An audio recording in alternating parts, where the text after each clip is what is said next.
Itulah kemuliaan waktu fajar. Jadi Allah sendiri yang menyampaikan, bukan cuma sholat yang penting, semua bacaannya itu langsung didengar, langsung direspon, langsung dipersaksikan. Karena itu ada anjuran bahkan dari Al-Quran, dan ini dikerjakan oleh semua sahabat. Saking pentingnya sholat subuh itu, waktu fajar itu, bahkan mereka bangun dan menunggu sebelum tiba fajar. Maka disitulah muncul kemudian tahajud. Ada apa di waktu subuh? Apa perbandingannya dengan waktu-waktu yang lainnya? Mengapa sebagian nama yang disematkan di dalam ibadah di waktu-waktu itu justru tidak sama dengan nama waktunya, tapi disebutkan dengan nama-nama yang berbeda? Zuhur kenapa dengan zuhur tidak nahar? Asar kenapa disebut asar tidak masa? Subuh kenapa disebut subuh dan ada dua nama dengan fajar? Ya, kenapa namanya dua? Itu yang coba kita hadirkan di pertemuan kajian kali ini. Mudah-mudahan dari pencerahan yang kita dapatkan di kesempatan pagi ini ada bakal terbaik yang kita bawa pulang setelah menunaikan ta'lim ini insyaallah. Tidak cukup dengan amin, kita mulai dulu ya.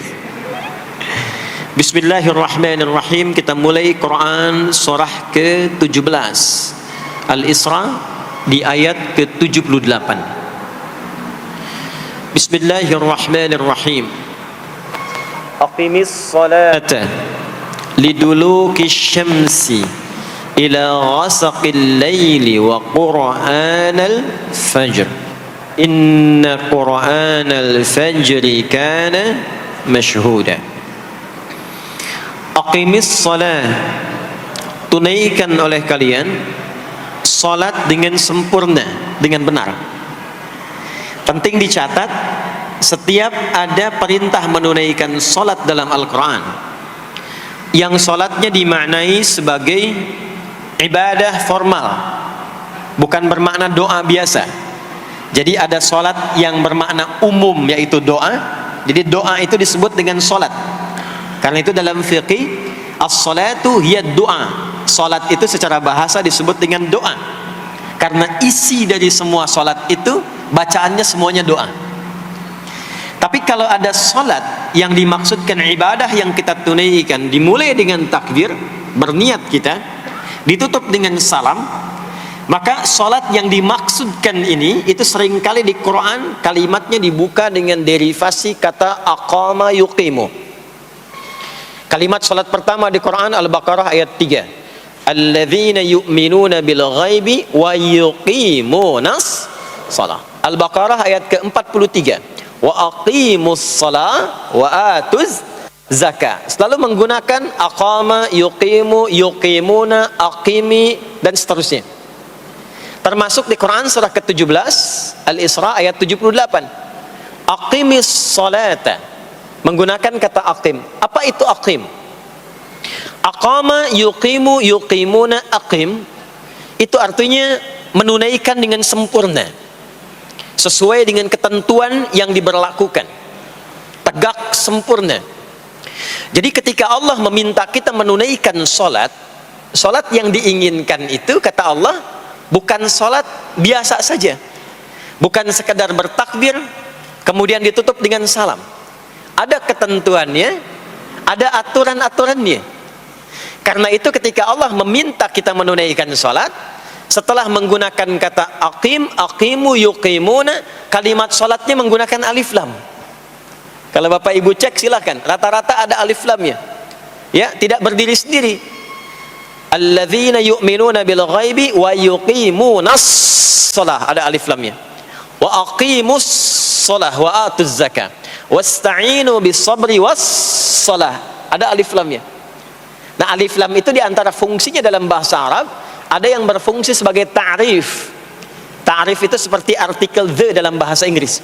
Ya, car itu banyak di luar, mobil. There are so many cars outside. Itu banyak sekali kendaraan di luar. Tapi kalau kita katakan the car, ya, yang ini bukan yang lain. As-shalah, kenapa menggunakan alif lam? Memberikan kesan yang diinginkan itu salat yang sesuai aturannya. Salat yang sesuai dengan ketentuannya. Karena itu di era Nabi SAW, boleh dicatat nanti hadisnya riwayat Muslim, nomor hadis 397. yang meriwayatkan nanti sahabat Abu Hurairah radhiyallahu taala anhu. Pelaku yang mengalami ini namanya Khalad bin Rafi' Az-Zuraiqi. Dikisahkan datang seorang sahabat ya Nabi sallallahu alaihi wasallam, kemudian dakhala ila al-Masjid Nabawi, kemudian masuk ke Masjid Nabi, fa shala bi jambin Nabi sallallahu alaihi wasallam. Maka ia salat di samping Nabi sallallahu alaihi wasallam, wan nabiyyu fi nahiyatin ukhra min al-masjid. Sedangkan Nabi di sisi yang lain di masjid itu. Kalau diilustrasikan, dia masuk ke masjid, kemudian Nabi di satu sisi yang lain. Kemudian dia salat. Kemudian ketika dia selesai, falamma sallama yaminan wa shamala, thumma atan nabiyya sallallahu alaihi wasallam. Ketika dia salam ke kanan dan ke kiri, lalu mendatangi Nabi sallallahu alaihi wasallam. Faqala, dia berkata, "Assalamu alayka ya Rasulullah." Ya, assalamu alayka ya Rasulullah. Kata Nabi, "Wa alaikassalam wa rahmatullah. Irji' shalli fa innaka lam tusalli." Kata Nabi, "Wa alaikassalam wa rahmatullah. Kamu salat lagi karena engkau belum salat." Padahal sudah salam. Fa'ada salatahu, kemudian dia mengulang salatnya. Thumma atan nabiyya, dia datang lagi ke Nabi sallallahu alaihi wasallam. Dia berkata, "Assalamu alayka ya Rasulullah." Dijawab dengan jawaban yang sama. Kata Nabi, "Wa alaikassalam wa rahmatullah. Irji' salli fa innaka lam tusalli." Kamu balik lagi salat karena engkau belum salat. Padahal sudah salam. Maka dia melakukan itu sampai 3 kali, sampai dia berkata, "Ya Rasulullah, ma uhsinu ghairah." Ya Rasulullah, ini yang bisa saya kerjakan. Kalau ada yang kurang, alimni, mohon ajarkan saya bagaimana sholat yang sesuai aturan yang benar itu. Maka diajarkanlah oleh Nabi bahkan sejak wudu. Idza qumta ila shalah. Kembali muncul kalimat tadi, aqama yuqimu. Kata Nabi, jika engkau sholatnya ingin sempurna, fa asbighil wudu, maka mulai dengan wudu yang sempurna. Maka biasanya orang kelihatan dari wudunya. Orang yang baik sholatnya itu mulai kelihatan dari sejak wudunya. Jadi kalau wudunya tidak sempurna, buru-buru, yang dibasuh tidak sempurna, itu pasti akan berdampak kepada sholatnya. Setelah itu, thumma istaqbil qiblah, lalu menghadap ke arah kiblat, lalu diajarkanlah oleh Nabi tata cara sholat mulai dari takbir sampai dengan selesai salam. Nah, sholat seperti ini jika benar oleh kita diikuti, jadi fokus baik-baik di sini, benar-benar diikuti oleh kita aturannya dari mulai wudu sampai dengan salam, maka Allah akan berkenan memberikan 5 kemuliaan yang dicurahkan pada seorang hamba saat di dunia. Jadi kalau pahala di akhirat, pahala sholat kita dapatnya di akhirat. Sekali menunaikan sholat dapat 10 poin. Itu ada di Quran surah ke-6 Al-An'am di ayat 160. Man jaa bil hasanati falahu asyru amthaliha. Siapa yang mengerjakan perbuatan hasanah, perbuatan baik yang punya nilai pahala, maka diberikan nilainya 10. Di dalam Al-Quran, sholat itu disebut dengan hasanah, perbuatan baik yang punya nilai pahala. Itu ada di Quran surah ke-11 Hud di ayat yang ke-114. Aqimis salata tarafayn nahar wa zulafan minal lail innal hasanati yudhibnas sayyiat. Tunaikan sholat di pembuka siang sampai akhirnya, sampai ketemu malam. Jadi dari subuh, zuhur, asar, maghrib sampai ke isya. Semua sholat itu kata Allah disebut dengan hasanat. Innal hasanat. Hasanat jama' dari hasanah. Jadi sholat disebut dengan hasanah. Kalau kita menunaikan sholat di Al-An'am ayat ke-160, maka diberikan poin. Poinnya namanya ajrun. Ya, kita sebut dengan pahala. Pahala itu bahasa Qur'annya ajrun. Di Quran surah At-Tin, lahum ajrun ghairu mamnun. Begitu kita mengerjakan amal soleh, maka diberikan pahalanya. Perbuatan amal solehnya disebut dengan hasanah, pahalanya disebut dengan ajrun. 10 itu ngitungnya bukan begini, bukan 1, 2, 3, 4, itu terlalu sedikit. Di hadis Muslim, ukuran 1 keduanya 500 tahun. 2 ketiganya 500 tahun, 3 keempatnya 500 tahun. Jadi sekali kita menunaikan sholat 10 nilainya, setiap 10 itu 1 keduanya 500 tahun, 2 ketiganya 500 tahun. Kalau ditunaikan di masjid, ya, ditunaikan di masjid, nanti dapat lagi tambahan pahalanya.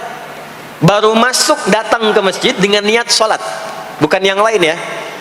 Kan ada orang yang kadang ke masjid niatnya tidak sempurna ibadah, mungkin janjian ketemu teman, ya, akhi, bro, ketemuan yuk, ya. Di mana? Di Pondok Indah aja, sambil sholat zuhur. Sambil sholat zuhur, jadi sholatnya sambil, ya, nyambi itu, ya.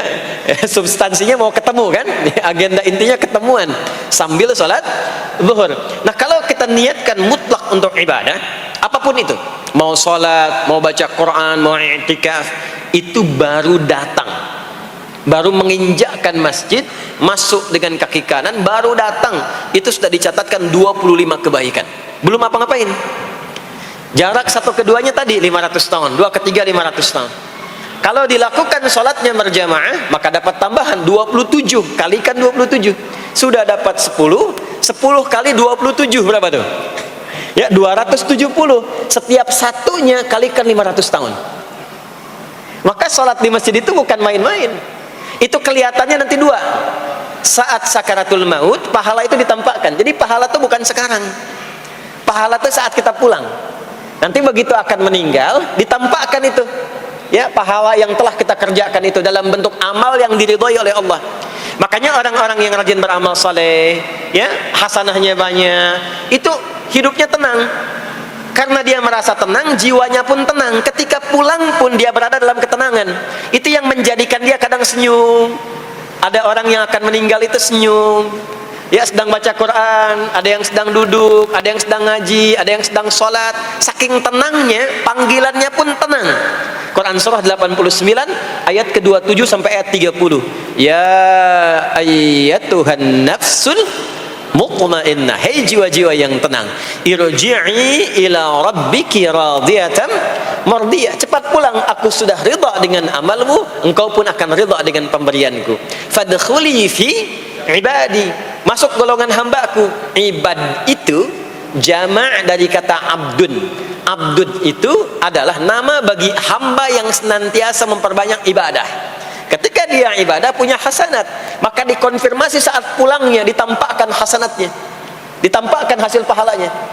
Itu yang menjadikan, pernah dengar Sayyidah Asyah, Siti Asyah? Siapa beliau?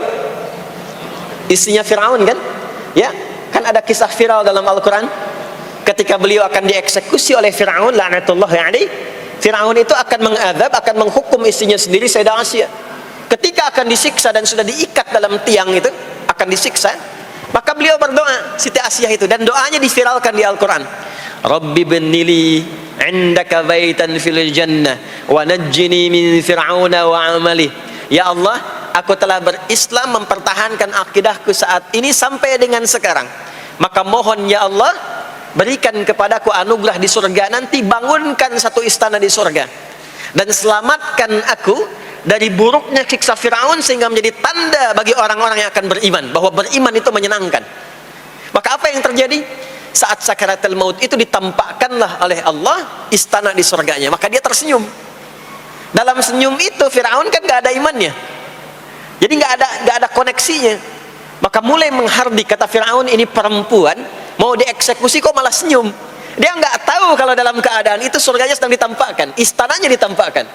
Maka meninggallah beliau dalam keadaan sedang menatap istana surganya, ya, dan berhasil wafat dalam husnul khatimah. Dan Fir'aun tidak mencelakai, tidak menghukum, tidak menyiksa beliau itu kecuali dalam keadaan sudah wafat, ya, ini tak terasa lagi.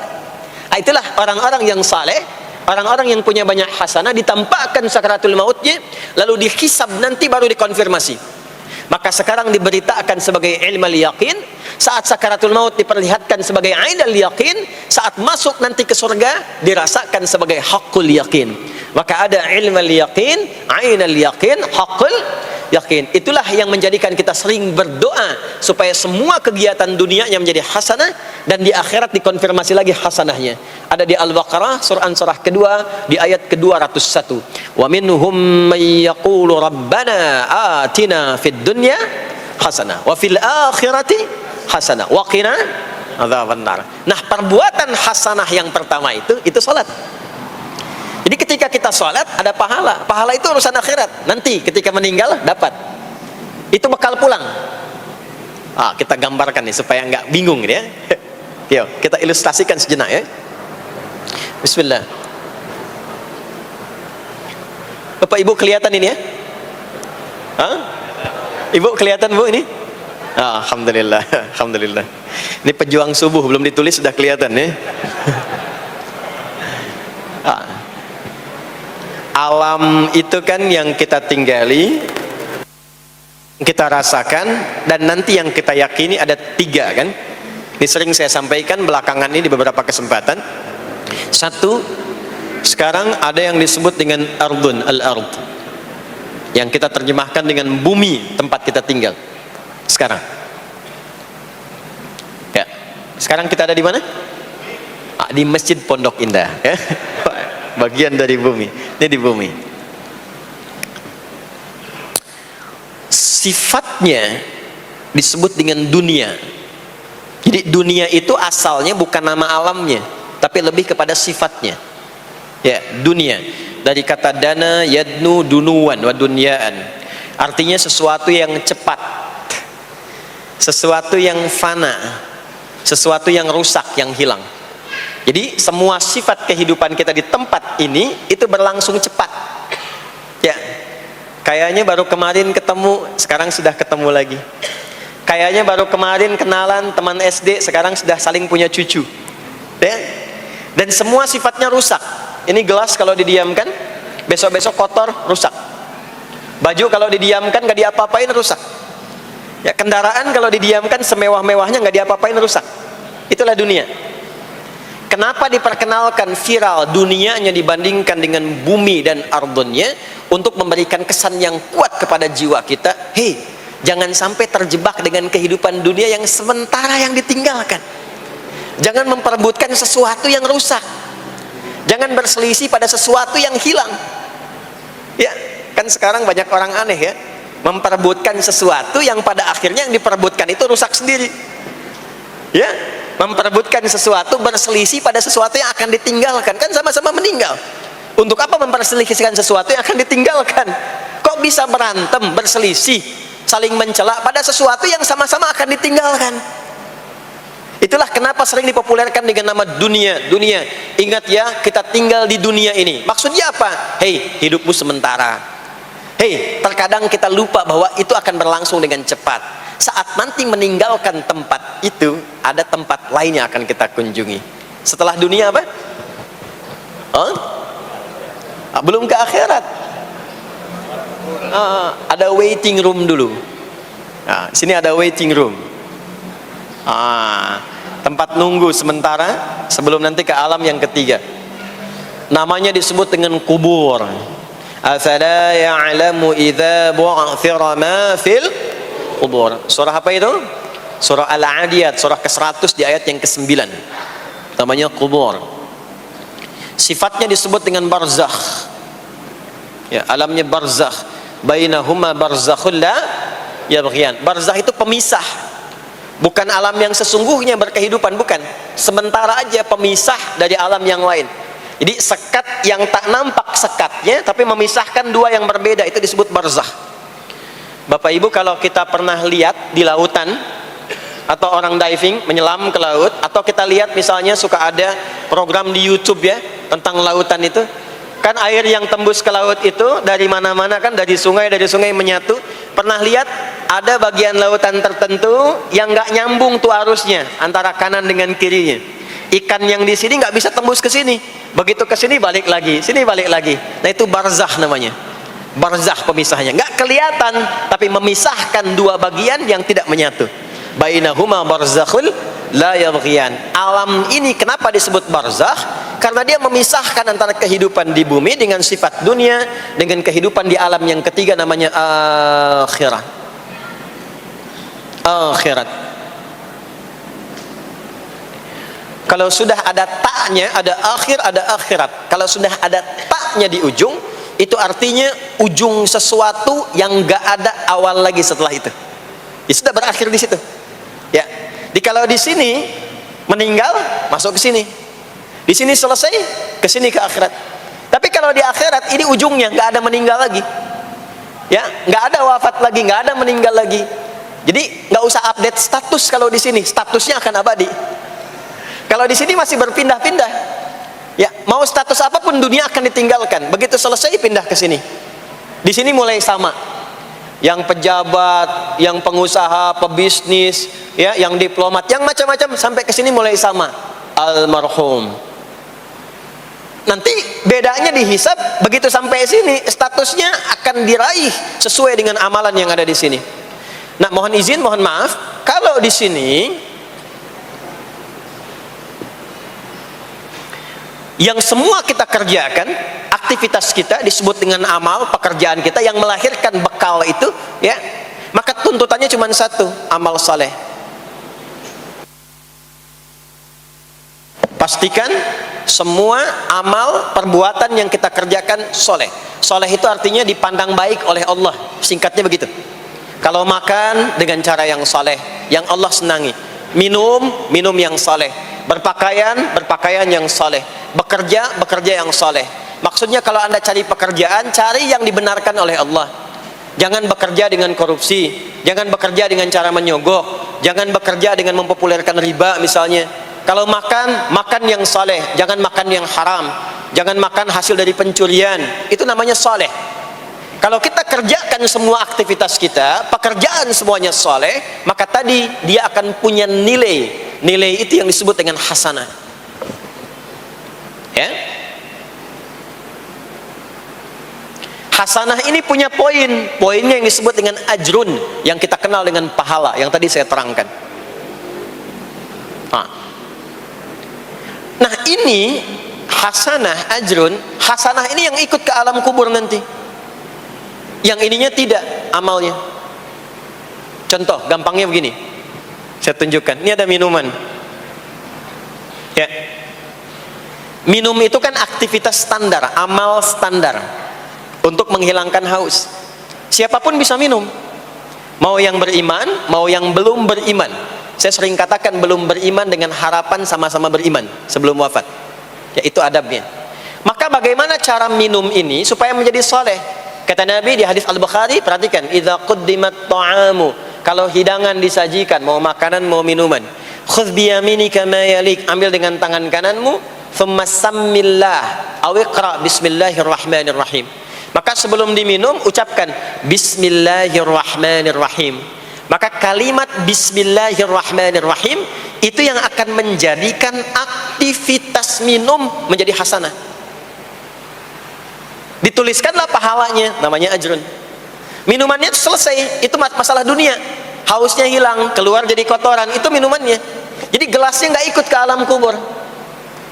Ya, minumannya nggak ikut. Yang ikut apanya? Ini hasanahnya. Jelas sampai sini? Karena itu, semua aktivitas yang kita kerjakan dalam berkehidupan itu pasti ada pedoman dalam Al-Quran dan hadis detailnya untuk membimbing semua aktivitas kita menjadi soleh. Pedoman itulah yang sering kita kenal dengan nama doa namanya.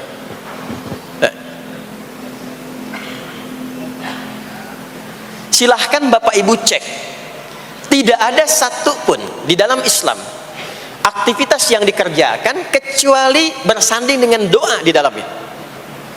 Coba cek ya, bangun tidur sudah ada doanya? Sudah. Makan ada doanya? Berpakaian ada doanya? Dan kalau kita mau jujur, itu semua aktivitas doanya nggak sama. Bangun tidur dengan mau tidur sama nggak doanya? Bahkan urusan ke masjid nih, masuk masjid ada doanya nggak? Kakinya diatur kan? Kanan. Keluar masjid ada doanya? Doa masuk dengan keluar sama nggak? Beda. Ada yang mau ke toilet ya, masuk toilet, kakinya diatur nggak? Kaki apa masuknya? Kiri. Keluar? Ada doanya nggak? Nah, perkara ke toilet pun bisa jadi amal soleh. Karena semua yang dikerjakan dalam Islam itu bernilai. Allah itu ingin mendidik kita, jangan sampai melakukan sesuatu yang tidak ada manfaatnya. Dan kalau sudah ada manfaat, jangan tanggung. Jangan hanya jadikan kegiatan itu terbatas pada satu alam saja. Dunia dapat tapi alam kubur gak dapat. Dunia dapat tapi akhirat gak punya bekal. Gimana nanti pulang ke akhiratnya? Ya? Saya mau tanya sebentar. Maaf ya, kita yakin gak bahwa kita akan meninggal? Saya ulang, yakin nggak akan meninggal? Baik, sekarang pertanyaannya, kalau sekiranya meninggal, pindah alam atau tidak? Pindah kan? Makanya diumumkan di Masjid Raya Pondok Indah, inna lillahi wa inna ilaihi rajiun, telah meninggal dunia, telah meninggalkan dunia. Artinya keluar dari sini. Sekarang kita pakai hukum dunia sebentar. Biasanya begini, kalau orang pindah tempat, walaupun ada di satu alam, itu pasti butuh bekal. Dan kadang bekalnya nggak sama. Contoh, nanti Ramadan, setelah itu masuk Idul Fitri. Biasanya ada mudik ya. Mungkin nggak mudik kalau nggak ada bekal? Saya sering perhatikan setiap tahun, orang itu mau mudik kalau ada bekalnya. Masya Allah, cuman motornya bebek, ya. Tapi kan bekalnya ada yang singa, ada yang sapi, ya. Itu ditambah lagi pelepah pisang, kasih dus lagi, kasih tulisan, sayang tunggu aku pulang, gitu kan? Ya. Kan dikumpulkan kan? Dan saya pernah tanya, kenapa mas gak pulang? Gak ada bekal pak, katanya. Jadi orang mau pindah tempat saja, itu perlu ada bekal. Anda kesini kalau nggak ada bekal nggak mungkin sampai. Sekarang kalau pindah dari Indonesia ke Singapura, sama nggak mata uangnya? Beda. Di Malaysia sama nggak? Semakin jauh ke Saudi, ke Amerika, hukumnya mengatakan setiap pindah tempat pasti bekalnya beda. Jangan pernah kita mengharapkan atau membuat hukum sendiri ketika pindah tempat. Jadi sesama dunia saja tempatnya, bekalnya sudah beda. Sekarang Anda menginginkan pindah alam dari dunia ke kuburan, bekalnya pengen sama, mustahil. Makanya sejak kita meninggalkan dunia, semua paket dunia tanggal di atas, pindah ke bawah, selesai. Nih bajunya ini nggak akan ikut nih, ganti. Ya namanya kafan kan, dan di kafan itu sudah nggak ada kantongnya. Coba dicek tuh, ada kantongnya nggak kan kafan tuh? Nggak ada. Dan ini nggak akan dibawa nih, handphone yang bagus lagi dipakai ngerekam nih, nggak akan ikut. Ah saya mau dipakai aja, ntar kalau malaikat nanya man rabbuka, nih sudah pernah ikut kajian. Rombongan Ustaz Adi. Ya beda, ini beda alam. Maka yang ikut apanya? Yang ikut tuh hasanahnya, value-nya, nilai kebaikannya. Ini yang kita yakini, ini yang kita imani. Jadi mumpung masih ada kehidupan, perbanyak. Kalau dulu sadar banyak yang salah, sekarang sisanya ganti dengan yang soleh. Kalau sudah diperlihatkan, sekarang kan banyak yang viral di YouTube, dilihat, didengar oleh telinga kita, disimak oleh kita, orang meninggal sedang sholat, orang meninggal setelah menjadi pemulung kebaikan, orang meninggal dalam keadaan baca Quran, diperlihatkan di mata kita. Kok bisa buka YouTube yang keluar di beranda itu? Itu kan hidayah. Jadi kalau sudah ditampakkan di depan mata, ya, didengar oleh kita, terlihat langsung, maka yang disadari salah yang dulu ganti dengan yang soleh sekarang. Kalau tidak kita lakukan, maka rugi kita saat pulang. Ini yang dimaksud surah ke-103, wal asr innal insana lafi khusr illa alladhina amanu wa amilus salihat, amal saleh. Nah ini nanti yang dibawa pulang ke sini, ya sini. Nah bagaimana melatih supaya semua kegiatan kita itu jadi soleh? Gimana latihannya? Karena nggak mudah untuk melakukan itu. Belum tentu bangun itu langsung soleh, itu belum tentu. Belum tentu kita makan itu mendapatkan sumber yang benar, dengan cara yang benar. Bagaimana melatihnya? Maka Allah berikan kepada kita waktu-waktu khusus untuk berlatih diri tersambung dengan Allah, yang dengan ketersambungan itu akan menjaga kita di semua keadaan, baik berdiri, jalan, duduk, kerja di kantor, tidur, rebahan. Sekarang banyak kaum rebahaners, ya, tiduran, itu dipastikan kalau tersambung dengan Allah, terkoneksi, semuanya soleh. Karena kalau ingat, ya saya duduk ingat Allah, kalau ingat di pekerjaan ingat Allah, mustahil kita bisa menuliskan sesuatu yang Allah tidak sukai. Tambahin nolnya, ya, bikin paraf, tanda tangan pada proyek yang tidak benar, mustahil. Karena ketika sedang tanda tangan ingat Allah, ya. Nah, dalam bahasa Arab, sesuatu yang tersambung dengan kuat sehingga selalu menempel dan sulit terpisahkan, itu bahasa Arabnya disebut dengan silah. Dari wasala yasilu silah. Ibadah yang melatih kita untuk terus tersambung sehingga ingat pada Allah di setiap keadaan, yang dengan ingat itu menjadikan otomatis amal perbuatan kita ingin dipastikan diridhoi dan disukai oleh Allah sehingga berubah menjadi soleh. Ibadah yang melatih kita untuk mendapatkan itu disebut dengan solat namanya. Solat. Makanya solat disebut solat bukan hanya mengandung unsur doa, tapi latihan yang Allah berikan kepada kita untuk mengoneksikan diri kita sehingga dalam semua kegiatan kita ingat Allah. Itu yang dimaksud di Quran surah keempat An-Nisa di ayat ke-103. Ya. فَإِذَا قَضَيْتُمُ الصَّلَاةَ, maka jika anda telah tuntas mengerjakan salat, fadhkurullah, ciri orang yang berhasil salatnya adalah dia mampu mengoneksikan dirinya dengan Allah. Makanya kalau sudah selesai salat, kita sudah ingat Allah. Nah, kalau belum ingat Allah, diminta coba ingat lagi. Selesai salat, jangan buru-buru meninggalkan tempat kita salat. Ingat dulu, sambungkan dulu, sehingga saat keluar dari tempat kita salat sudah ingat Allah. Bahasa Arabnya mengingat Allah itu disebut dengan zikir, zikrullah. Karena itu salat disebut dengan zikir. Buka Quran surah ke-20 Thaha ayat ke-14. Saya nggak akan keluar dari Quran hadis sehingga nggak bisa didebat. Nggak bisa didebat. Anda nggak bisa debat karena ini bukan pikiran, karena ini Quran dan hadis. Quran surah ke-20 Thaha ayat ke-14. Innani anallahu la ilaha illa ana fa'budni wa aqimis salata lidzikri. Salat disebut dengan zikir. Zikir itu artinya ingat. Makanya tadi saya katakan di awal, salat itu melatih kita supaya ingat Allah. Karena itu ketika kita salam, assalamualaikum warahmatullahi wabarakatuh, assalamualaikum warahmatullahi wabarakatuh, belum ingat kita kepada Allah, maka diminta zikir pasca salat. Setelah salat ada zikir kan? Dan zikir pertamanya apa? Hadis Muslim, astaghfirullah, astaghfirullah, astaghfirullah. Itu yang paling singkat. Kalau mau agak panjang, astaghfirullahalazim, alladzi la ilaha illa huwal hayyul qayyum wa atubu ilaihi. Kenapa istighfar? Karena kita memohon ampun kepada Allah kalau dalam sholat tadi belum nyambung sama Allah. Karena ada orang yang saat sholat bukan ingat Allah, dia masih ingat dunia. Padahal dari sejak awal sholat sudah diminta buang urusan dunia ke belakang. Makanya kita bertakbir, itu ada kitabnya. Asrarus shalah, nadharat fi ma'anis shalah.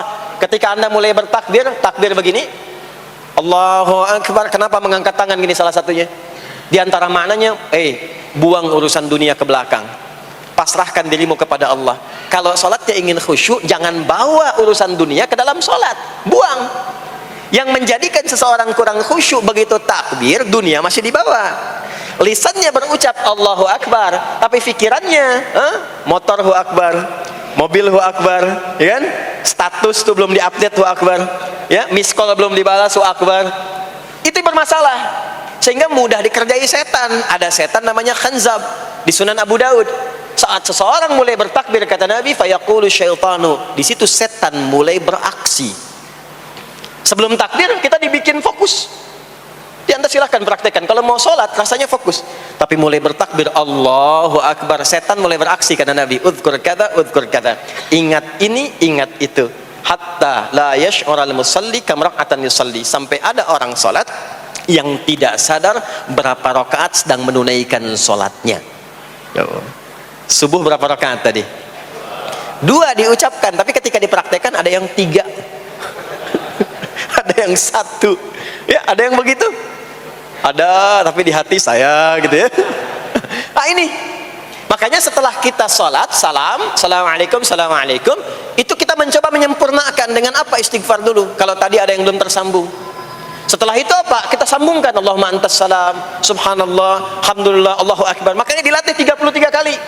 Sekali belum nyambung, 2 kali. 2 kali belum nyambung, 3 kali. 3 kali belum ingat, 4 kali. Masa iya sih sampai 33 kali belum ingat juga? Bapak nama siapa? Joni. Siapa Pak? Joni. Siapa Pak? Joni. Siapa Pak? Apa enggak dengar saya Joni? Itu baru 3 kali. Ini kita 33 kali menyebutkan subhanallah. Masa enggak nyambung juga? Alhamdulillah 33 kali. Masa enggak syukur juga? Dilatih. Kalau sudah terkoneksi, inilah dia. Fadhkurullaha qiyama. Bangun dari sholat, bangkit, selesai sholat, mau kerja, mau kemanapun, ingat Allah. Jadi nggak ada istilahnya keluar masjid tertukar sendal, tuh nggak ada. Ada di sini yang tertukar sendal? Banyak. Insya Allah tidak ya. Kalau ingat Allah tuh nggak mungkin tertukar. Jadi begitu Anda akan menggunakan yang punya orang lain, sadar tuh, astagfirullah, Allah mengawasi, bukan punya saya walaupun mirip. Ya, walaupun mirip. Ya, pakai yang punya kita, itu akan diarahkan. Tapi kalau nggak ingat ada yang mengawasi, nggak ingat ada yang lihat, nggak ingat akan dihisab. Mana ya tadi? Oh, ini dia, masya Allah, lupa saya. Pakai masya Allah lah gitu.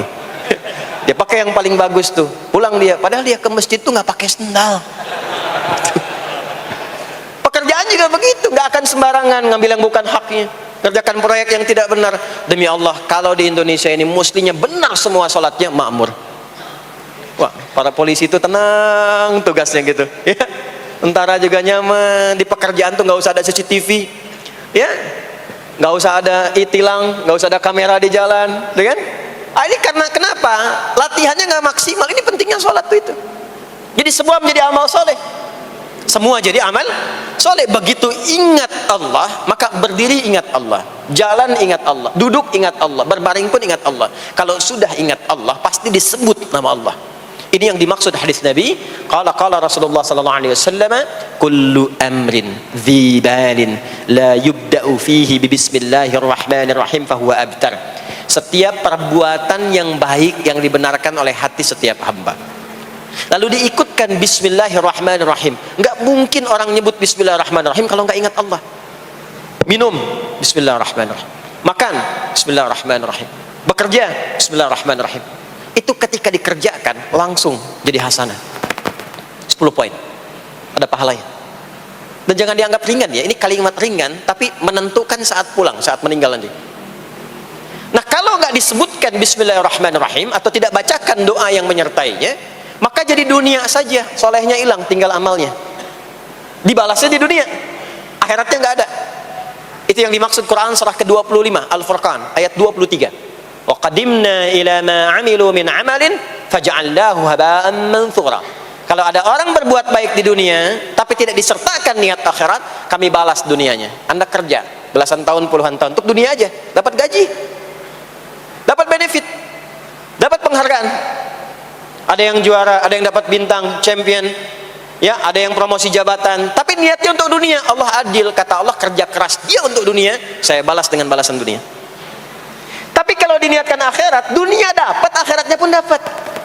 Kan kerjanya sama, etosnya sama, di tempat yang sama. Kita niatkan akhirat, gak ada ruginya. Begitu meninggal, dapat.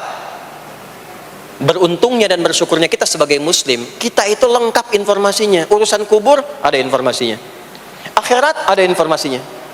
Silahkan komparasikan dengan informasi dan sumber manapun. Ditemukan nggak yang informasi detil seputar kubur, seputar hisab, seputar kiamat, seputar surga, seputar neraka? Cuma di Islam. Itu yang kita syukuri, supaya kita siap-siap. Bukan sekedar dibaca, baca ada pahalanya, tapi siap-siap ada konsekuensi kebaikannya. Ini balik ke sini. Karena itu saya katakan dari awal, pertama Bapak Ibu sekalian, sholat itu menjadi ibadah paling pokok karena dia akan mengantarkan kita pada konektivitas yang kuat dengan Allah Subhanahu wa taala. Ini poinnya. Kalau sudah nyambung dengan Allah, bukan cuma jadi amal soleh. Orang-orang yang tersambung dengan Allah di semua aktivitas kehidupannya, maka akan mendapat jaminan langsung dari Allah Subhanahu wa taala yang memudahkan semua urusan hidupnya. Mudah sukses, mudah bahagia, mudah tenang. Semua kemudahan yang kita raih dalam konteks kebahagiaan, ketenangan, kesuksesan itu kalau digabungkan semua maknanya, berubah katanya menjadi falah. Apa namanya? Falah. Falah itu bahagia, sukses, nyaman. Kalau dibuka kamus English Arabic misalnya, falah itu bahasa Inggrisnya success and happiness. Bukan cuma bahagia, bahagia dan sukses. Bukan cuma sukses, karena ada orang sukses belum tentu bahagia. Saya sering tanya yang ini nih, dan biasanya para ibu yang juara menjawabnya itu. Ya, pilih mana? Kaya tapi gelisah, atau miskin tapi tenang? Miskin tapi tenang. Sukses tapi gelisah, ya, atau miskin tapi tenang. Sukses tapi tenang, ya. Sukses dan bahagia. Nah, sukses dan bahagia itu bahasa Arabnya falah. Ini poinnya. Falah. Ah, sekarang coba kita dengar baik-baik. Cek telinganya masih ada nggak tuh? Cek telinga masih ada nggak? Setiap hari, di setiap pergantian waktu dalam sehari, pergantian waktu sehari itu ada 5. Dari mulai subuh ke siang, zuhur, ke sore, asar, mau habis sore menjelang malam, maghrib, muncul malam, isya. Itu setiap hari 5 kali berganti waktu diperdengarkan oleh Allah. Hambaku, kamu harus bahagia. Hambaku, kamu harus sukses. Apapun pekerjaanmu, sukses. Apapun aktivitasmu, harus bahagia, harus senang, harus tenang. Falah. Kuncinya apa? Salat. Diperdengarkanlah hayya 'alas shalah. Diperdengarkan di telinga kita. Telinga bahasa Arabnya udhun, jamaknya adzan. Maka kalimat yang diperdengarkan 5 kali sehari itu disebut dengan adzan. Dan satu-satunya lafaz yang diperdengarkan 24 jam di muka bumi ini tak pernah berhenti. Makanya setiap tempat terjadi perbedaan waktu sholat. Ya, di sini tadi subuhnya jam berapa? 4.13, 12, 49, 4.10. Terjadi perbedaan pendapat tentang waktu subuh. Ya, ini menandakan bahwa bukan dari tempat yang sama. Saya di Bekasi tadi 49, 4:09, sini 4.13. Jadi setiap detik, setiap menit, ini adzan, sana adzan, ini adzan, sana adzan, terus bersautan. Dan kalau kita dengarkan sedunia itu dari beda waktu, 24 jam diperdengarkan. Hayya 'alas shalah, ayo salat. Kenapa pasti salat ya Allah? Hayya 'alal falah. Dengar tuh baik-baik kata Allah. Salat akan mengantarkan engkau pada kebahagiaan. Salat mendekatkan engkau pada kesuksesan. Salat mengantarkan engkau pada kedamaian. Makanya kalau orang salat pasti tenang hatinya. Kalau nggak percaya silakan. Salat itu diantara manfaatnya mendatangkan ketenangan. Salat mendatangkan kesuksesan. Karena itu salat bukan hanya ibadah yang diwajibkan pada umatnya Nabi Muhammad SAW saja, tidak. Semua nabi dan rasul yang pernah bertugas di bumi itu semuanya salat dan meminta umatnya salat. Hanya memang kita yang paling sempurna menunaikannya, caranya. Ya, dulu umat nabi-nabi lain juga salat. Contoh, Nabi Musa salat. Nanti diviralkan di Quran surah ke-20 Thaha ayat 14. Nabi Isa alaihi salam yang paling dekat ke Nabi Muhammad 600 tahun sebelum Nabi lahir, itu salat. Beliau salat. Diviralkan di Quran surah 19 Maryam ayat 31 sampai 33. Ya, sampai ke 33-nya wa ja'alani mubarakan aina ma kuntu wa awsani bis shalah. Salat. Siapa lagi? Nabi Zakaria. Nabi Zakaria itu kapan beliau mendapatkan berita gembira akan punya anak? Saat salat. Jadi berdoa, masuk ke mihrabnya Maryam, melihat Maryam punya banyak keistimewaan, maka beliau salat di mihrabnya itu. Di Quran surah ketiga Ali Imran ayat 38 sampai 39. Hunalika da'a Zakaria rabbah qala rabbi habli min ladunka dzurriyyatan thayyibah innaka sami'ud du'a. Turun jawaban, fanadathul malaikatu wa huwa qa'imun yusalli fil mihrab. Annallaha yubashshiruka bi Yahya. Jadi Nabi Zakaria itu dapat berita akan punya anak namanya Yahya saat salat. Di salat itu kalau dikerjakan bisa berdampak pada percepatan terkabulnya doa. Minta apapun dijawab sepanjang maslahat. Makanya nanti untuk umat Nabi Muhammad jangan tunggu, panggilan salatnya adalah panggilan langsung dari Allah. Minta, punya masalah apa? Aku selesaikan kata Allah. Di salat itu bukan main-main. Bukan beban, bukan sekedar kewajiban, tapi kewajiban yang dipaksa untuk membahagiakan kita. Kalau Allah nggak sayang, nggak akan disuruh sholat. Pak, Bu, itu panggilan sholat. Perhatikan panggilan pertamanya, Al-Baqarah ayat 45. Wasta'inu bis sabri wassalah. Kata Allah, hei hambaku, kalau engkau punya masalah, sabar dulu, terima. Karena aku titipkan masalah itu kepadamu untuk meningkatkan kualitas hidupmu, bukan ingin membebanimu. Dan tidak mungkin aku uji engkau dengan masalah itu kecuali engkau mampu mengatasinya. La yukallifullahu nafsan illa wus'aha. Nah sekarang bawa itu lewat sholat, minta solusi kepada Allah. Terima dulu dengan sabar. Setelah itu belajar untuk meningkatkan kualitas hidup, dan bawa lewat sholat, minta solusi. Ternyata saat kita menunaikan sholat, Itu diperintahkan oleh Allah. Minta, punya masalah apa? Makanya kita katakan, begitu Allah perintahkan wasta'inu bis-sabri was-shalah. Hei, kalau punya masalah terima dengan sabar, minta tolong, minta solusi kepada Allah lewat salat. Maka ketika kita minta, kita robah kalimatnya dari wasta'inu, kata perintah, menjadi bentuk permohonan, fi'il mudhari. Iyyaka na'budu wa iyyaka nas. Itu ketika Anda mengucapkan iyyaka na'budu wa iyyaka nasta'in, fikihnya begini, ucapkan di lisan, hadirkan dalam hati dan pikiran kita masalah apa yang sedang kita rasakan. Minta kepada Allah solusinya. Minta. Ini bukan sekedar diucapkan. Karena hadis qudsinya berbunyi begini. Hadis qudsinya. An Abi Hurairah radhiyallahu ta'ala anhu qala Rasulullah sallallahu alaihi wasallam qala Allah azza wa jalla, Allah berfirman. Saya langsung saja ke bagian kalimat iyyaka na'budunya. Idza qala al-'abdu, kalau seorang hamba berkata dalam salatnya, iyyaka na'budu wa iyyaka nasta'in, ya Allah, sekarang hamba salat kepadamu, ibadah hanya kepadamu, seperti yang kau perintahkan. Maka hamba memohon kepadamu, ya Allah, seperti yang kau janjikan. Wa iyyaka nasta'in. Lalu hadirkan dalam benak kita, ya Allah, engkau maha tahu sebelum hamba ungkapkan. Hamba punya persoalan ini. Mohon kepadamu, ya Allah, hilangkan semua masalah itu. Berikan hamba solusi yang terbaik. Berikan hamba keberkahan darimu. Itu sekilas hadir dalam jiwa kita. Maka apa yang terjadi? Qala Allah azza wa jalla, dijawab kalimatnya itu, hadza baini wa baina 'abdi wa li 'abdi ma sa'al. Ini perjanjian antara aku dengan hambaku. Kalau hambaku benar salatnya sampai kalimat ini, apapun yang dia mintakan sekarang, aku akan kabulkan. Sepanjang itu ada maslahat untuk dirinya. Dicontohkan itu oleh Nabi Zakaria.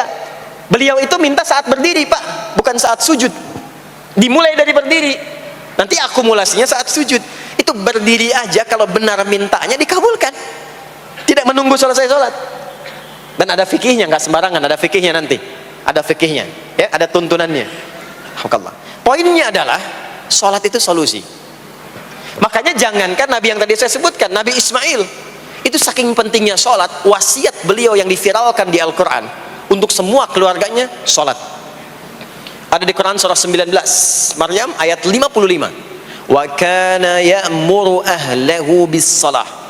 Kata Allah, dan tercatat Ismail itu pernah berwasiat meminta semua keluarganya, hei, sholat. Jadi kalau kita mau urut sampai ke atas, semua sholat. Muhammad sallallahu alaihi wasallam bin Abdullah bin Abdul Muttalib bin Hashim bin Abdul Manaf bin Qusay bin Murrah bin Kilab bin Ka'ab bin Ghalib bin Fikir bin Malik bin Nadar bin Kinana bin Khuzaimah bin Mudrikah bin Ilyas bin Nizar bin Mudar bin Ma'ad bin Adnan bin Addi bin Adri bin Muqawwam bin Nahur bin Tarikh bin Ya'rub bin Yasjub bin Nabit bin Ismail alaihi salam bin Ibrahim alaihi salam bin Azar atau bin Nahur bin Abir bin Kinan bin Arfakhshad bin Sam bin Nuh alaihi salam bin Mikhlail Batusyalah bin Kinan bin Anwas bin Thith bin Adam alaihi salam. Semua salat. Coba ulangi itu. Semua salat. Para nabi salat, para rasul salat. Anda bukan nabi, bukan rasul, nggak mau salat, dan pengen mudah hidupnya, pengen masuk surga Firdaus lagi, Anda sehat. Jadi ini pentingnya salat itu bukan cuma kewajiban, tapi diwajibkan, dipaksa dengan wajib itu supaya bahagia, supaya falah. Makanya kalau ada panggilan azan, cara memahaminya ini falah. Oh, ini solusi saya di sini nih, kebahagiaan saya ada di sini, kesuksesan saya ada di sini. Ya, makanya ketika dipanggil oleh muadzin, hayya 'alas shalah, labbaik, siap saya. Di sini. Ini poinnya. Nah, saya sambungkan kembali, ya. Ketika seseorang dilatih lewat salat dan sudah mulai tersambung dengan Allah Subhanahu wa taala, maksudnya ingat Allah, tertatalah semua aktivitasnya. Maka berubahlah lewat salat ini, lewat latihan ini, semua kegiatannya berubah, didorong menjadi amal soleh. Karena itu, setiap orang yang sholatnya benar, yang pertama dianugerahkan oleh Allah kepada orang sholat itu bukan dunia, tapi perubahan perilakunya menjadi lebih baik.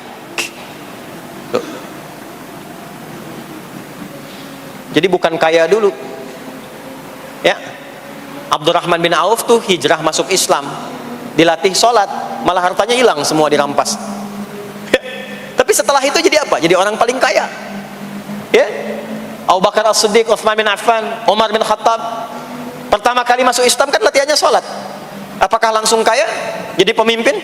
Jadi diplomat? Amr bin As bisa ekspedisi dari Afrika Utara sampai ke Syam? Tidak. Yang diberikan apa?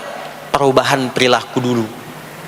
Dihilangkan sifat-sifat buruknya, dijaga dengan kemuliaan. Jadi dua sumber yang menjadikan manusia itu buruk dalam nafsunya, itu ada dua. Di nafsu itu nanti punya dorongan untuk mengarahkan kepada yang buruk, namanya fujur. Lawannya nanti takwa. Lawannya takwa. Di Quran surah Asy-Syams surah 91 ayat 7 sampai 10, wa nafsi wa ma sawaha fa alhamaha fujuraha wa taqwaha. Nah, fujur itu nanti yang membisikkan, mengarahkan kepada hal-hal yang negatif. Itu yang ditunggangi oleh setan. Setan memberikan was-was itu ke nafsu, ke fujurnya. Alladzi yuwaswisu fi sudur.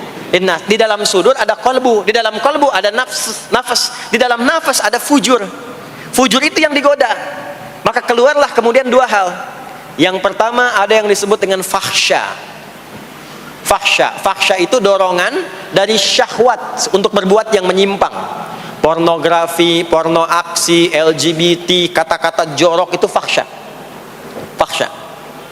Nanti temannya adalah mungkar. Mungkar itu keburukan yang diingkari, ditolak oleh hati, sumbernya nafsu perut dan akal. Mencuri itu mungkar, merampok itu mungkar, korupsi, membunuh, menipu itu mungkar. Jadi sumber keburukan itu cuma dua. Kalau bukan fahsya itu mungkar. Orang yang sholatnya benar, maka parameternya itu, ukuran pertama kali dia dapatkan adalah ditutupnya oleh Allah, dijaganya oleh Allah keadaan nafsunya, sehingga dia tidak dikontrol oleh perbuatan fahsya dan mungkarnya. Maka aktiflah sinyal takwanya. Takwa itu lawan nafsu. Makanya nanti kaitan takwa dengan nafsu sama-sama disebutkan. Nafsu 115 kali, takwa yang terkait fungsi nafsu 115 kali. Takwa digembosi, ya, awas, diwaswasi oleh setan, setan disebutkan 88 kali. Takwa disupport oleh malaikat, malaikat di Quran disebutkan 88 kali. Ini bukan ilmu otak-atik, hitung sendiri aja kalau mau. Itu menarik tuh. Karena sama, kalau Anda mendengar suara adzan kan ada bisikan kan? Cepat, sudah adzan, siap-siap. Itu malaikat tuh. Tapi begitu selesai adzan, la ilaha illallah, tenang, baru adzan, belum qomat. Itu setan. Terus dua-duanya tuh, ya, memberikan bisikan, yang satu mensupport dan seterusnya. Yang paling menarik adalah kalau sholat kita benar, maka sinyal takwa aktif. Makanya amalan takwa pertama itu sholat. Setelah beriman, amalan takwa pertama sholat. Al-Baqarah ayat 2 dan 3. Dzalikal kitabu la raiba fi hudal lil muttaqin. Siapa muttaqin, orang takwa di situ? Ayat 3-nya, alladzina yu'minuna bil ghaibi wa yuqimunas sholat. Jadi kalau sholatnya aktif, takwanya aktif, sinyalnya aktif, sinyal itu yang akan menutup fahsya dan mungkar. Maka turunlah Quran surah ke-29 ayat ke-45. Utlu ma uhiya ilaika minal kitabi wa aqimis shalah. Kita hafal tengahnya, innas salata tanha 'anil fahsya'i wal munkar. Maka kalau orang sholat tidak akan berbuat fahsya, tidak ada lagi yang melambai laki-laki. Allah, enggak ada. Laki-laki yang laki-laki, perempuan-perempuan. Enggak ada lagi tontonan-tontonan pornografi. Yang jorok-jorok, yang kotor-kotor. Nggak ada lagi kata-kata kotor di lisan itu. Karena lisannya dilatih untuk mengucapkan yang baik-baik. Allah, sami'allahu liman hamidah, subhanallah, alhamdulillah, Allahu akbar. Makanya pasca sholat itu berubah. Maaf ya, Allah tidak memberikan kepada Nabi Muhammad SAW tongkatnya Nabi Musa, mukjizatnya Nabi Isa, apalagi Nabi Ibrahim dan selainnya. Tapi Allah turunkan Al-Quran kepada Nabi Muhammad SAW, lalu dipraktekkan Quran itu pertama lewat sholat. Anda tahu apa yang terjadi? Nabi Muhammad itu diutus oleh Allah dalam lingkup masyarakat yang sangat terbelakang dan hatam kriminal. Jadi kriminalnya bukan dikerjakan, hatam. Dan nyaris tidak kenal kebaikan, makanya disebut dengan jahiliyah. Kalau Bapak Ibu tanya di zaman Nabi, ya maaf, ada pezina? Bukan cuman ada, hatam, perfeksionis zinanya. Itu. Membunuh itu, ya, mabuk, ada orang mabuk kekinian di zaman jahiliyah, pemabuk amatir itu 5 kali sehari mabuknya. Yang amatir. Jadi kalau baru mabuk sekali, 2 kali, itu coba-coba. Amatir itu 5 kali. Pembegal. Ya, sekarang kita dengar berita ada begal ini itu. Jahiliyah itu sekampung begal semua. Kampung Gifar. Tapi Allah menghendaki Rasulullah latih lewat salat. Apa yang terjadi? Berubah jahiliyah itu, berubah menjadi khairu ummah. Umat terbaik yang paling teladan, yang menginspirasi, yang pernah berkehidupan di bumi. Sampai persaksiannya dari Allah langsung turun Quran surah ketiga Ali Imran ayat 110. Kuntum khaira ummatin ukhrijat linnas. Jadi kalau ada orang dermawan, itu yang paling dermawan. Kalau ada orang sabar, itu yang paling sabar.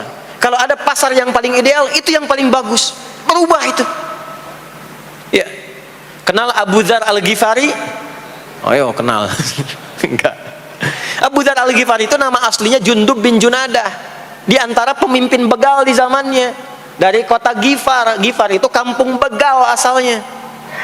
Ya, alhamdulillah. Masuk Islam. Datang ke Mekah. Bertemu dengan Rasulullah. Begitu masuk Islam, kata Jundub bin Junadah, ya Rasulullah, ausini au kama qala, berikan saya nasihat. Kata Nabi, pulang sekarang. Kata beliau, enggak, saya mau umumkan keislaman saya depan Ka'bah. Kata Nabi, jangan lakukan. Sekarang orang masih belum tahu tentang Islam, nanti marah kamu dipukuli.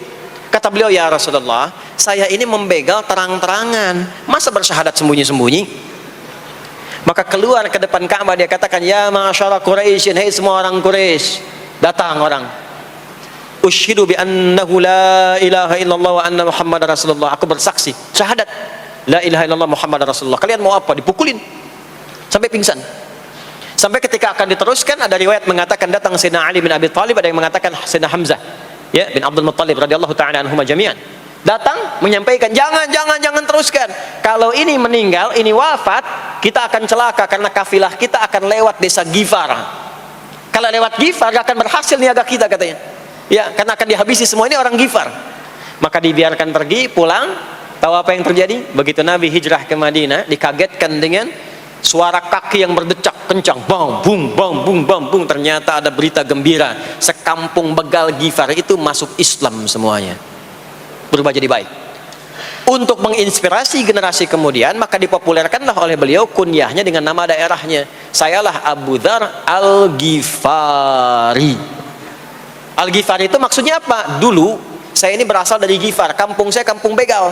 Cuma karena saya masuk Islam, diajarin sholat, diajarin baik, sekampung baik semua. Ya. Makanya orang-orang Arab setelah itu, bahkan non-Arab, kalau datang memperkenalkan daerahnya. Imam Al-Bukhari, itu nama aslinya bukan Al-Bukhari. Nama aslinya Muhammad, punya bapak namanya Ismail, punya kakek namanya Ibrahim, kakek buyutnya Al-Bughirah, yang buyutnya Al-Bardizbah, tinggal di kecamatan Ju'fah, Kabupaten Bukhara, Provinsi Khorasan, sekarang negaranya Uzbekistan. Karena berasal dari Bukhara, datanglah beliau kemudian ke Arab, sekarang ke Jazirah, ke Mekah, ke Madinah, memperkenalkan, saya bukan orang Arab, saya dari Bukhara. Rumusnya tambah alif lam di depannya, ujungnya tutup dengan i. Al-Bukhari, saya dari Bukhara. Diperkenalkan, maksudnya apa? Islam sudah masuk ke tempat saya, orang-orangnya sudah baik, orang-orangnya sudah khusyuk. Itu memperkenalkan. Orang tua kita Syekh Yasin dari Padang, maka diperkenalkan Syekh Yasin Al-Padangi. Syekh Ahmad Khatib dari Minangkabau, Syekh Ahmad Khatib Al-Minangkabawi. Syekh Abdul Somad dari Palembang, Syekh Abdul Somad Al-Palembangi. Syekh Nawawi dari Banten, Syekh Nawawi Al-Bantani. Ya, nanti ada Pak Ghafur dari Pondok Indah, ya, Masjid Raya Pondok Indah, datang ke Mekah umrah haji, ana Ghafur al Masjid Raya al Pondok Indahi, gitu. Itulah salat. Jadi salat itu merubah keadaan kita lebih baik. Itulah sebabnya kenapa 5 waktu, karena Allah inginkan di setiap waktu kita jadi orang baik, di setiap waktu kita bahagia, setiap waktu selesai persoalan. Datang masalah subuh, ya, antara subuh ke zuhur kan ada masalah tuh. Nggak mungkin ada orang dari subuh ke duhur nggak punya masalah, tuh nggak mungkin. Tuh wajahnya udah kelihatan tuh. Ya, makanya kita datang ya menghadap kepada Allah, minta diselesaikan, minta diberikan taufik, sujud kita, diberikanlah solusi. Zuhur ke asar ada masalah, datang saat asar. Asar ke maghrib punya masalah, datang. Makanya semua ulama dulu seperti itu. Al-Bukhari itu menuliskan kitab sahihnya itu 16 tahun. Setiap satu hadis akan ditulis, sholat dulu. Sholat dulu. Begitu tenang, nyaman, baru tuliskan. 16 tahun. Itulah sholat. Nah, dari sekian waktu yang 5 kali itu, ada waktu yang spesial. Waktu spesial inilah yang ingin saya bahas, yang tadi disampaikan dalam pengantar sambutan. Jadi ini inti yang mau saya katakan. Ini barusan muqaddimah tuh. Barusan muqaddimah. Baik. Kan kita salat berapa kali sehari? Kita hitung. 1, subuh. 2, zuhur. 3, keempat, yang kelima, isya. Berapa jumlah rakaatnya? 17. Baik ya. Itu nomor telepon untuk koneksinya. Koneksi kita dengan Allah nomornya catat ya. 24434. Ya, kalau ditanya berapa nomor koneksi dengan Allah? 24434. Subuh 2, zuhur 4, asar 4, maghrib 3, isya 4. 5 waktu kan? Baik. Di 5 waktu ini kita dijaga, diinginkan menjadi hamba yang baik, bahagia, nggak lekat dengan masalah, tuntas semua. Saking sayangnya Allah sama kita. Kalau nggak sayang nggak disuruh sholat. Itulah sebabnya ketika diperintahkan menunaikan waktu sholat, diberikanlah gambaran waktunya. Tapi yang jadi persoalan kita sekarang yang akan dibahas, di antara sekian waktu itu, ada waktu-waktu yang spesial. Ada waktu-waktu yang spesial. Dari mulai subuh ke isya itu, ada yang dispesialkan oleh Allah karena ada bonus berlipat di dalamnya. Waktu apakah itu? Mari kita bacakan dulu mulai dengan Quran surah kedua ayat 238. Paling kanan sebelah atas di mushaf standar. A'udzubillahi minasyaitonirrajim. Bismillahirrahmanirrahim. Mohon izin saya agak lambatkan sedikit ritmenya karena ini inti yang mau kita bahas. Tadi muqaddimah makanya saya percepat ya. Hafizu 'alas salawati was salatil wusta wa qumu lillahi qanitin. Hafizu. Kalau Bapak Ibu lihat mushaf terjemah, diterjemahkannya dengan jagalah. Jagalah itu ihfadhu, hafidha yahfadh. Tapi kalau ada alif setelah hafidhu, itu berarti fi'il madhinya, past tense-nya, akar kata kerjanya hafadha, yuhafidhu. Alifnya mufa'alah, bermakna saling. Jadi mengartikannya begini, hafidhu 'alas salawati. Hei, hendaklah kalian saling menjaga waktu sholat. Kalau saling itu sendirian atau banyakan? Banyakan. Jadi kalau bapak di rumah ada 5 orang, bapak, ibu, dan 3 orang anak, maka jangan sholat sendirian, Pak. Ingatkan anaknya, ingatkan istrinya. Istri bangun duluan, ingatkan suaminya. Makanya waktu sholat itu, maaf, jangan cuma disandarkan pada azan yang kita dengar di masjid, harus hafal. Bahkan nanti gini, di Quran surah keempat ayat 103 itu, di ujung ayatnya, itu ada penanda ciri standar orang beriman. Maaf, kita tanya dulu nih, kita beriman tidak hari ini? Halo, beriman? Hati-hati ya, karena kata Nabi ada yang subuh beriman, sorenya sudah kufur tuh. Ya, yusbihu mu'mina wa yumsi kafira. Hati-hati ya. Yuk, apa ciri orang beriman tuh? Iman itu konfirmasinya bisa didapatkan satu melalui suara adzan. Adzan itu sama dengan penanda waktu sholat. Tahu dari mana iman itu bisa dicek dengan suara adzan? Quran surah ke-8 Al-Anfal di ayat yang kedua. Innamal mu'minuna alladzina idza dzukirallahu wajilat qulubuhum. Sungguh insan beriman itu ciri standarnya bisa dilihat. Kalau disebutkan nama Allah, ada konfirmasi iman dalam hatinya. Jadi iman itu letaknya di kolbu. Nanti konfirmasinya lewat suara adzan, dipanggil, disebutkan nama Allah. Makanya disebutkan nama Allah 5 kali dalam sehari untuk mengecek iman ada nggak dari subuh sampai isya. Ya, Allahu Akbar, Allahu Akbar. Ada getaran di hati kita, sudah adzan. Nah, itulah iman. Itulah iman. Makanya orang yang punya iman dengan yang belum punya iman akan beda getarannya. Ini hanya dimiliki oleh orang yang punya iman saja. Yang belum punya iman nggak bisa, nggak punya itu. Allahu Akbar, Allahu Akbar. Surah apaan nih? Toanya kencang banget, ya. Tapi kalau orang beriman, Allahu Akbar, Allahu Akbar, ya Allah sudah adzan. Itu konfirmasi itu. Nanti semakin tinggi imannya, bahkan ada yang orang sudah menunggu sebelum tiba waktunya. Tadi subuh jam 4:13 di sini. Ada yang nunggu dari jam 3, padahal belum dipanggil. Ya, masya Allah. Di Bekasi 4:09. Allahu Akbar, Allahu Akbar. Azan. Ingat dia. Nah, itu ciri beriman. Cuman imannya standar. Jadi bukan iman yang kuat. Standar. Kuat belum, lemah tidak. Allahu Akbar, Allahu Akbar. Jam 4:09. Jam 3 sudah bangun. Nunggu itu. Iman yang kuat. Masya Allah. Ada yang baru subuh dan nunggu isya. Tunggu. Kuat. Ada yang sudah qomat, sudah la ilaha illallah, belum kepanggil, dipanggil 4:09, dia baru bangun jam 9:04.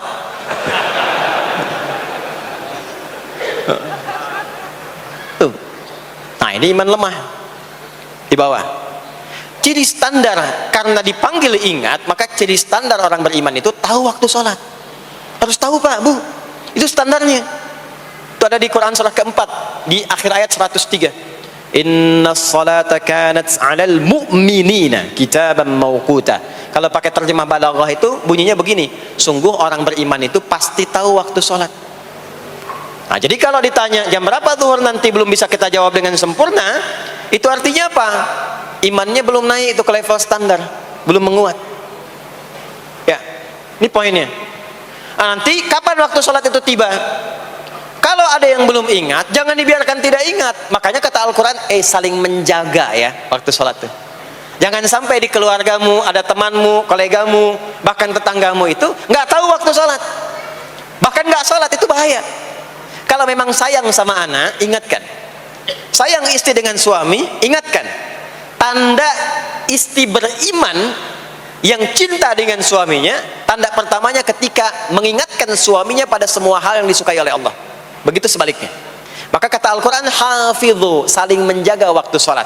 Disebutkan di situ alas sholawat. Bentuknya begini.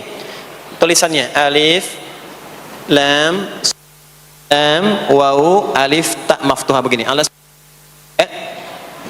Begini tulisannya. Karena nanti ada yang begini, as-salat, ada yang begini. Biar saja, enggak usah. Ada yang begini, tak marbutah. Seperti Al-Baqarah ayat 3, alladzina yu'minuna bil ghaibi wa yuqimunas shalah. Begini tulisannya. Ada yang begini. As-salat pakai alif, tak, gini. Tapi di Al-Baqarah ayat 238 tulisannya begini. Alas salawati, taknya terbuka. Secara singkat begini, secara singkat. Kalau tulisannya begini, maka yang dimaksud sholat fardu. Yang dimaksud sholat apa? Sholat fardu. Sholat fardu itu ada berapa? 5 waktu. Maka kata Allah, hei, saling jaga ya. Waktu sholat yang fardu itu yang 5 waktu. Di antara yang 5 itu ada yang spesial. Was-sholatil wusta. Waktu yang pertengahan. Tengah-tengah. Di antara 5 waktu itu. Yuk kita tuliskan dulu sebentar. Sebentar. Sholat ada sholat apa saja? Subuh, kemudian zuhur, kemudian asar, kemudian nggak cukup, ambil ke sini, maghrib, kemudian isya. Subuh, zuhur, asar, pindah sini, maghrib, isya. Lihat rumusnya. Jadi yang sholat pertengahan yang mana? Jangan lihat tulisannya itu, ya, karena subuh di tengah-tengah disebutnya subuh ya. Surat pertengahan yang mana? Asar apa subuh? Subuh apa asar? Apa dalilnya? Kita pakai dalil. Nah, sholat pertengahan itu disebutkan oleh Nabi itu ada dua. Ada subuh dan asar. Qala Rasulullah sallallahu alaihi wasallam yata'aqabuna fiikum malaikatul laili wa malaikatun nahari fi salatil asri wa fi salatil fajri. Berebut semua malaikat yang bertugas di siang dan malam, berebut membersamai kita. Kalau berebut itu artinya kalau ada yang berdoa diaminkan, kalau ada yang mohon ampun diistighfarkan oleh malaikat. Jadi malaikatnya minta kepada Allah, ya Allah ampuni si fulan, ya Allah ampuni si fulan, ya Allah si fulan, dan seterusnya sampai selesai. Itu khusus di salat asar dan salat subuh. Sampai kemudian thumma yas'aduna ila sama. Kemudian mereka, para malaikat itu kembali bertugas masing-masing, lalu Allah mengonfirmasi kepada mereka untuk menunjukkan kebenaran tugas malaikat yang tidak bermaksiat. Allah Maha tahu tentang hambanya, Maha tahu. Tapi Allah ingin menunjukkan kepada kita apa yang benar dari lisan malaikat itu, yang nggak pernah berdusta. Ya, maka Allah bertanya kepada malaikat, bagaimana keadaan hambaku ketika engkau tinggalkan? Maka disampaikan oleh malaikat itu, ya Allah, aku meninggalkan hambamu si fulan, dia sedang menunaikan ibadah, dia sedang sholat kepadamu, dan khusyuk berdoa, dan seterusnya. Maka apa jawabannya? Saksikanlah, ketika malaikat menyampaikan sedang ibadah, maka turun bonus dari Allah untuk mengampuni dosa si hamba itu. Itulah manfaatnya waktu pertengahan. Waktunya disebutkan di hadis ini asar dan subuh. Antara asar dan subuh itu masih ada yang unggul, ada yang istimewa lagi. Apa yang istimewa? Antara asar dan subuh yang istimewa terletak di subuhnya. Jadi dari 5 waktu ini, yang pertengahan asar dan subuh, karena amal di bawah ditunjukkan untuk mendapatkan penilaian langsung dari Allah seketika dan memberikan jawaban dari apa yang kita inginkan, asar dan subuh. Tapi dibandingkan asar dengan subuh, bila keduanya dibandingkan, dua-duanya mulia. Maka subuh punya kemuliaan yang tidak dimiliki oleh asar. Ya, makanya nanti asar bisa bertemu dengan zuhur, masih ada jama, masih ada qasar. Maghrib ketemu isya, masih ada jama, ada qasar. Ya, tapi subuh nggak bisa dijama, nggak bisa dikosor. Ya. Makanya subuh letaknya jauh, ke isya jauh, ke zuhur jauh. Ya, saya mau jamaah, ya jama antara isya dengan subuh biar nanti bangunnya sekalian gitu, nggak bisa. Ya, maghrib masih bisa dijama dengan isya, isya dikosor dari 4 jadi 2. Maghrib nggak bisa dikosor karena 3 nggak mungkin jadi 1,5. Ya. Zuhur udah 2, masa mau dikurangin lagi? Subuh udah 2, nggak mungkin dikurangi lagi. Maka dari itu subuh menyendiri sendiri. Nah, ada apa kemuliaan di subuh itu? Maka turunlah Quran surah ke-17 ayat 78 yang tadi saya bacakan di awal. Aqimis salata liduluki syamsi ila ghasaqil lail. Sampai sini zuhur sampai isya. Duluki syamsi tergelincir matahari itu zuhur. Sampai ghasaqil lail tiba malam itu isya.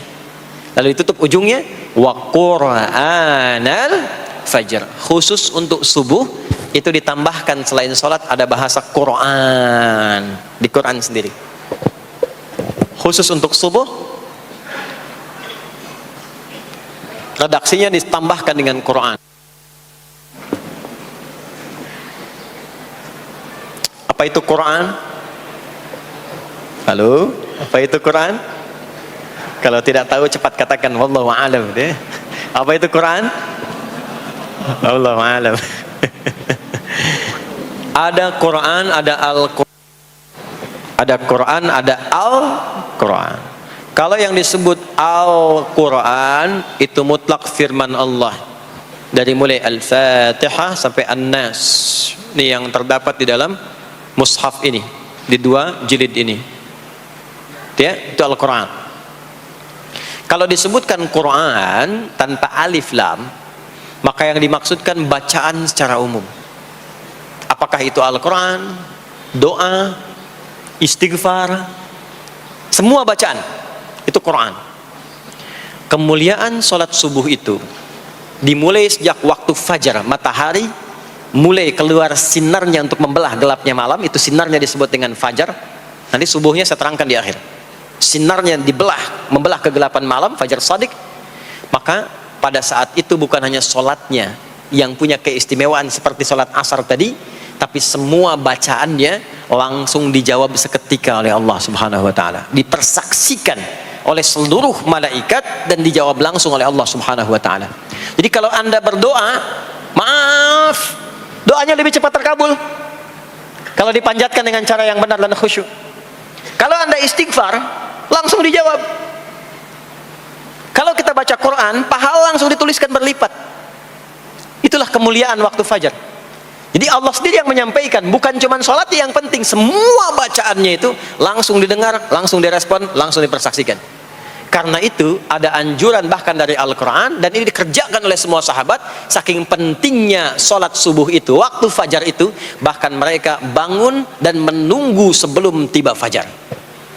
Maka disitulah muncul kemudian tahajud, maka muncullah kemudian istighfar sebelum waktu subuh. Ya, ada amalan, ini saya mau kasih rahasia ya, tapi tolong jaga, ini antara kita saja di sini ya, rahasia. Ada waktu sebelum subuh cuman 15 sampai 20 menit kurang lebih. Ingat ya, kalau dikonversi sekitar 15 sampai 20 menit waktunya. Namanya waktu sahar. Sahar, jamaknya ashar. Jamak itu karena setiap hari oleh Allah dikasih itu. Sahar, jamaknya ashar. Rahasianya di mana? Bapak Ibu, ini waktu yang paling cepat untuk terkabulnya doa. Anda mau minta apa saja, hadisnya qudsi. Ibadi, kata Allah, hambaku, siapapun yang bermohon sekarang aku kabulkan, yang minta aku berikan. Wa man istaghfara li ghafartu lah. Siapa yang minta ampunan, istighfar, aku ampuni dia sekarang juga. Baik, Bapak Ibu, begini saya tanya nih, kalau ditawarkan minta apa saja diberi, ya, terus minta ampun juga diampuni, pilih mana? Minta apa saja diberi, mau minta apa saja, atau mau minta ampunan istighfar, pilih mana? Jujur aja, kalau ada proyek nilainya 100 miliar, ya, ada utang 1 miliar belum ditutup, terus belum minta apa saja diberikan, pilih mana? Minta 100 miliar potensi dikabulkan, atau minta diampuni dosa, pilih mana? Pilih salah satu, nggak usah dua-duanya. Oh, ada tawaran dikasih 100 miliar atau diampuni dosa, pilih mana? Ampuni dosa. Pelan banget ya. Kata ibu kalau bisa dua-duanya gitu. Coba, kalau ada rumus begini, Anda disuruh memilih apakah dunia dan seisinya atau memilih ampunan Allah, maka pilih ampunan Allah. Karena nanti ada rahasia yang kedua. Oh, banyak rahasia ini. Ada rahasia istighfar. Istighfar itu kalau sudah menyatu dengan jiwa kita, sudah terbiasa, maksudnya biasa istighfar, dan jadi karakter, jadi kebiasaan. Bukan hanya pasca sholat, di mobil istighfar, di kantor masuk istighfar, sudah kebawa, udah refleks itu. Faidah keutamaan untuk orang yang rajin istighfar itu ada dua. Satu, diampuni dosanya oleh Allah, yang cirinya nanti akan dijaga dari maksiat. Ya, bukan maksum, karena maksum itu untuk para nabi, untuk para nabi dan rasul. Manusia nggak ada yang maksum selain nabi dan rasul. Maksudnya apa? Diberikan petunjuk oleh Allah untuk menjaga diri, sehingga ketika dosanya diampuni, dia nggak berbuat dosa itu lagi. Mata biasa melihat yang tidak baik, tobat, diampuni dosa mata itu, cirinya adalah mata nggak senang lihat yang nggak baik lagi. Itu dosa mata diampuni, ciri tobat diterima. Maka istighfar itu menggugurkan dosa-dosa dan menjaga kita dari perbuatan salah. Yang kedua, orang yang sudah terbiasa beristighfar, itu doa cepat dikabulkan, bahkan sebelum ia memintanya dan memohonkannya. Di sebelum melafazkannya, itu bisa terjadi Allah sudah mengabulkannya. Itulah kemuliaan istighfar. Nah, orang-orang yang istighfar menunggu waktu datangnya fajar, itu mendapatkan kemuliaan langsung dari Allah, sampai dikatakan di Al-Quran, disebutkan sebagai orang-orang yang akan menghuni taman surga yang sekarang sedang beraktivitas di dunia. Itu ada di Quran surah ke-51 ayat 15 sampai 18, yang istighfarnya di ayat 18. Ya, jaminan surganya ayat 15, 16, 17-nya tentang tahajud. Innal muttaqina fi jannatin wa 'uyun akhidhina ma atahum rabbuhum innahum kanu qabla dhalika muhsinin. 17-nya kanu qalilan minal laili ma yahja'un, bahkan nunggu waktu sahar, nunggu subuh, tahajud dulu. Kemudian 18-nya wabil ashari hum yastaghfirun, istighfar sampailah tiba dia waktu fajar subuh. Ya, itu selesai dia istighfar, dapat kesempatan subuh, sholat dulu 2 rakaat. Itu saking tingginya waktu itu, nilainya kata Nabi melebihi dunia dan seisinya. Masya Allah. Makanya muncul kemudian sabda Nabi, raka'atul fajri khairum minad dunya wa ma fiha. 2 rakaat subuh ini daripada dunia dan seisinya. Itu asalnya di sini. Jadi memang subuh itu masih diperjuangkan. Dan subuh itu generatornya, kalau subuh sudah bisa konsisten, yang lainnya ikut. Subuh itu kalau sudah konsisten, subuh ke masjid jamaah subuh, jamaah bangun tahajud, istiqamah, istighfar, itu kalau subuhnya sudah bagus, yang lainnya ikut. Ya, makanya ada kaum yang sekarang sangat khawatir jumlah orang Islam kalau sholat subuh itu seperti sholat Jumat, sangat takut itu. Ya, ada ini viral kisahnya, saya nggak ceritakan pun Anda bisa dengar. Ya, jadi ada golongan orang Yahudi yang selalu mengamati jamaah sholat subuh umat Islam, dan dia melihat, ya, ketika mulai ramai, dia mulai katakan, kenapa Anda selalu mengamati itu? Ya, sebab kami lihat kalau jumlah jamaah subuhnya sudah seperti sholat Jumat, itulah kemakmuran, kebangkitan dan kebaikan umat Islam akan tumbuh kembali. Jadi akan berpengaruh kepada yang lainnya. Itulah mudah-mudahan kegiatan perjuangan subuh, ya, ada pejuang subuh baik di Masjid Raya Pondok Indah, di masjid-masjid yang lainnya, memberikan keberkahan kepada kita, dan puncaknya adalah perubahan pada perilaku. Jadi kalau cuman berjuang datang subuh tapi tidak merubah perilaku, ada yang salah dengan itu semua. Ada yang tidak tepat, ada yang belum sempurna. Itu yang bisa kita sampaikan sebagai kajian pembuka kita di kesempatan kali ini. Mudah-mudahan ada manfaat yang bisa kita dapatkan. Kesimpulannya adalah salat adalah inti amalan kita yang bisa merubah alur kehidupan kita dunia dan akhirat. Salat kunci kebahagiaan, salat kunci kesuksesan, salat kunci datangnya rahmat Allah Subhanahu wa taala. 2, Allah meminta kita menunaikan salat 5 kali dalam sehari untuk memudahkan semua urusan kita di setiap waktu dalam sehari itu. Dan yang ketiga, di antara sekian 5 waktu itu ada waktu-waktu yang istimewa, yaitu asar, dan yang paling istimewa adalah subuh ataupun fajar. Mudah-mudahan kita bisa konsisten menunaikan dan menjaga waktu salat itu sampai kita pulang kepada Allah dalam keadaan husnul khatimah.